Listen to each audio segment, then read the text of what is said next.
Es vēlos piedāvāt tādu kā interpretāciju, jeb izskaidrojumu, kāpēc Dobeles novadā tagad izveidojās jauna novada vadība, kur praktiski Latvijas Zaļā partija kopā ar Nacionālo apvienību un Latvijas reģiona apvienību. Un vispirms varbūt darētu skatiens uz nacionālo līmeni. Mums vajag atcerēties pēdējās Saeimas vēlēšanās. Viens no politiskiem piedāvājumiem bija apvienotais saraksts. Apvienotais saraksts sastāvēja no Latvijas Zaļās partijas un Latvijas reģionu apvienības.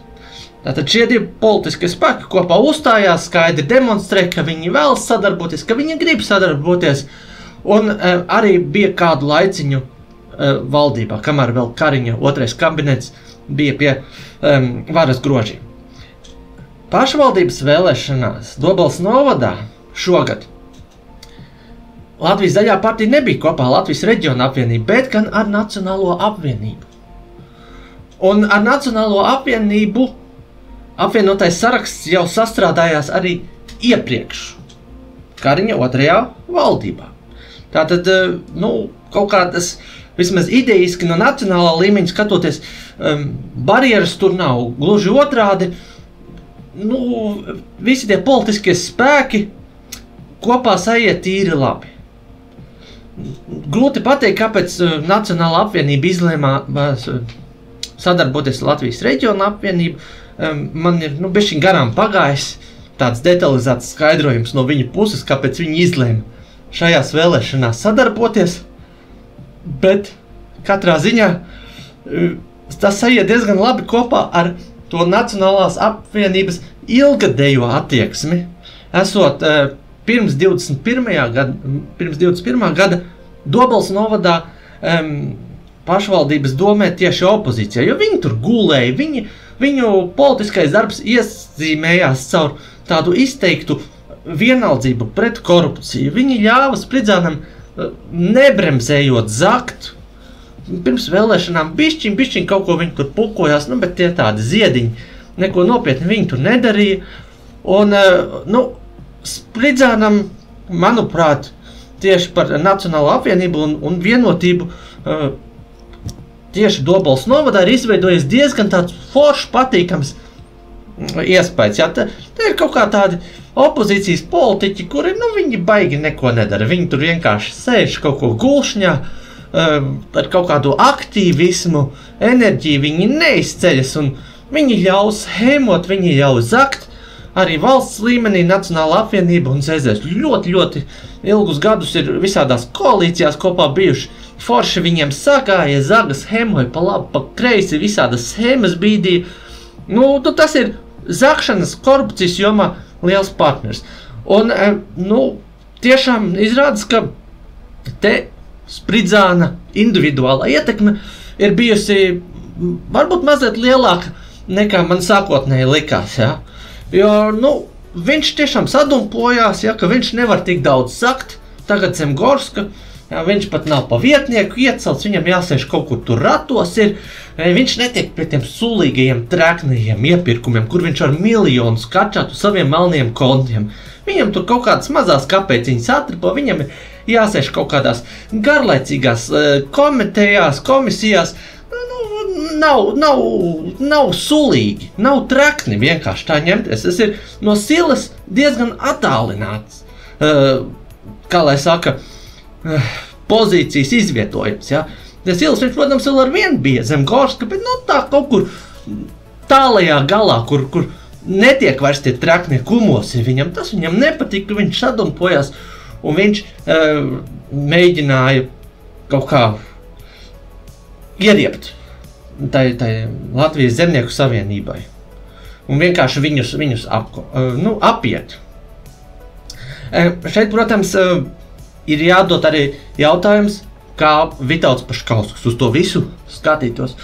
Un kāpēc viņš varbūt kaut ko tādu pieļāva, jo, es esmu vairākas reizes teicis, kad Ivars Gorskis ir Paškauska rokas puisis, viņš ir strādājis tur firmā, viss tas Dobelgeits, ar kuru Gorskis vispār nonāca pie varas, bija saistīts ar to, ka Paškauska cilvēku Agri Vilku mēģināja izsviest ārā no izpildu direktora amata. Tas galīgi nederēja, tāds gaigaļa izgājiens galīgi nederēja.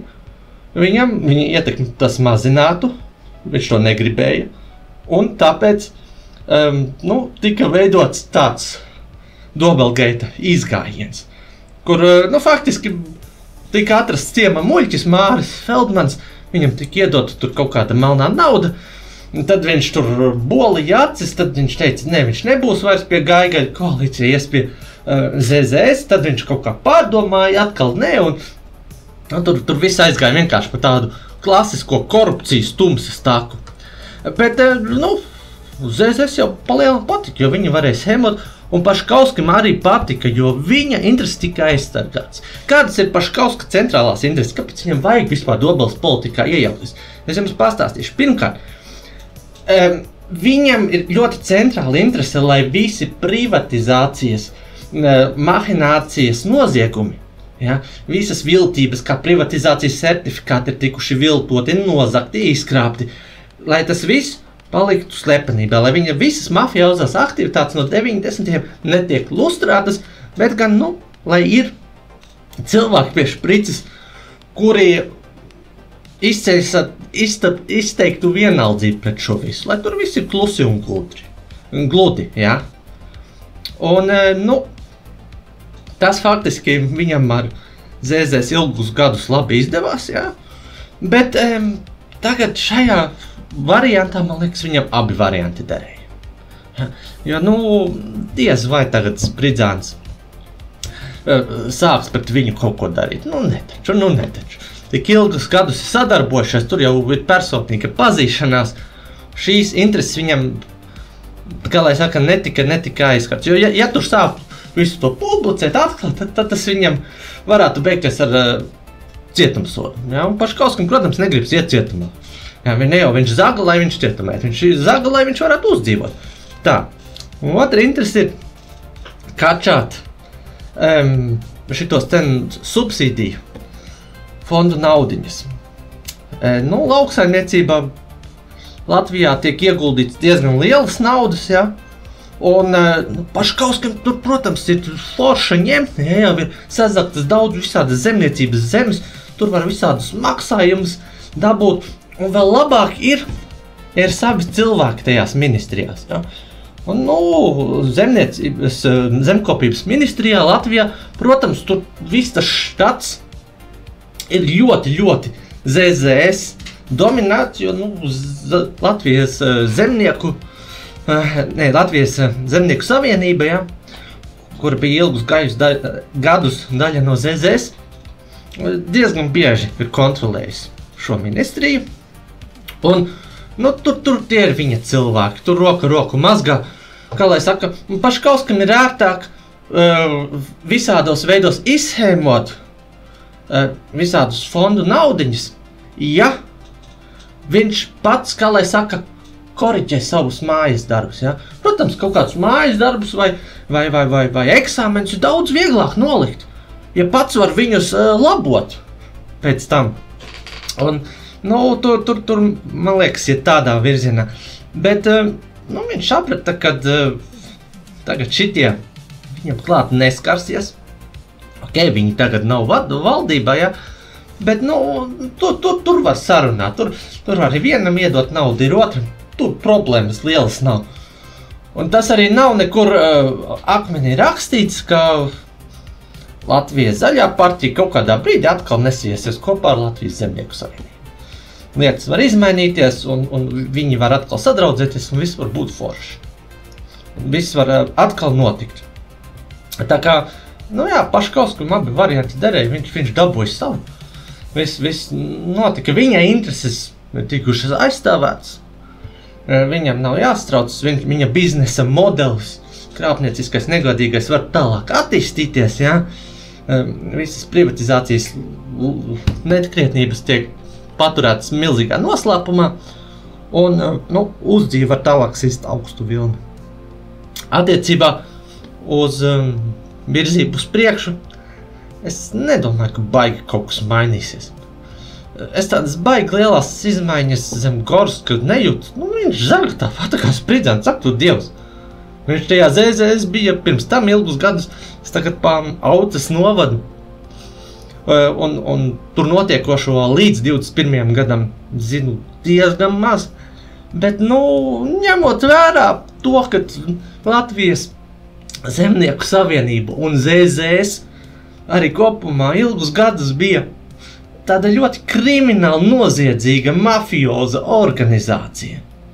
Ja, un viņa tāda vēl ar vienu ir, kaut arī tā zaļā partija aizgājis prom.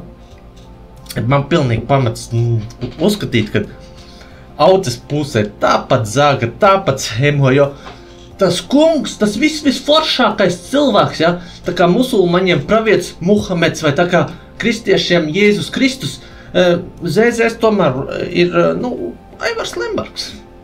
Aivars Lembergs, kas ir, milzīgs privatizācija, mahinators, bandīts zaglis, tur mafiozās lietas iet pa labi, pa kreisi. Viņam, tur viss kaut kas notiek, bet viņš var tiesas uzpirkt un tā, un tur izmeklējošās prokuroros ielikt savus cilvēkus, un tad, ja visi procesi tur tik vilkti garumā, visādi pierādījumi kaut kur pazūd, aiz slēgtām durvīm kaut kur izšķibu, un beigās viņam nekas nenotiek.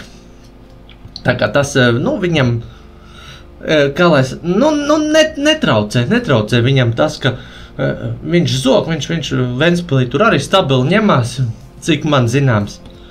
Un, Dobelē arī tas paliks. Ka es reāli negaidu nekādas būtiskas izmaiņas starp Ivaru Gorski un Andreju Spridzānu. Negaidu. Plus mīnus būs tā kā bija, tā arī būs. Kaut kādos detaļu jautājumos.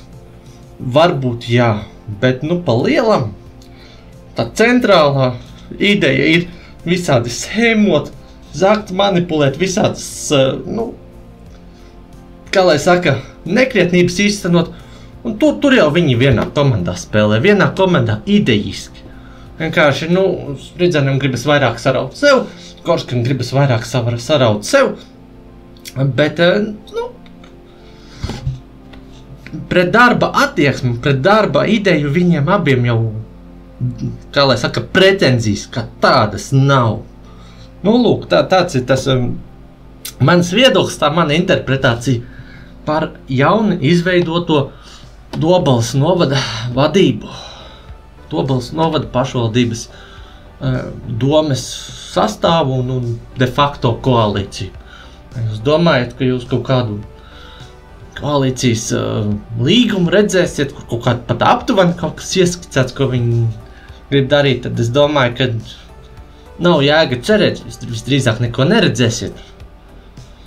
Kad tādi nav bijuši, tur visai slēgtām durvīm ar melnajām naudām, visādiem sēmošanas, zakšanas darījumiem tiek sarunāts, tur viņam pat jēga nebūtu kaut kādu koalīcijas sarunu tiešraidi veidot, jo kā tad jau tur visādi krimināli noziegumi tiktu piefiksēti. Taču jau tik stulbi nav, jā. Un to nedara. Jā, lūk, mans viedoklis. Paldies, ka skatījāties.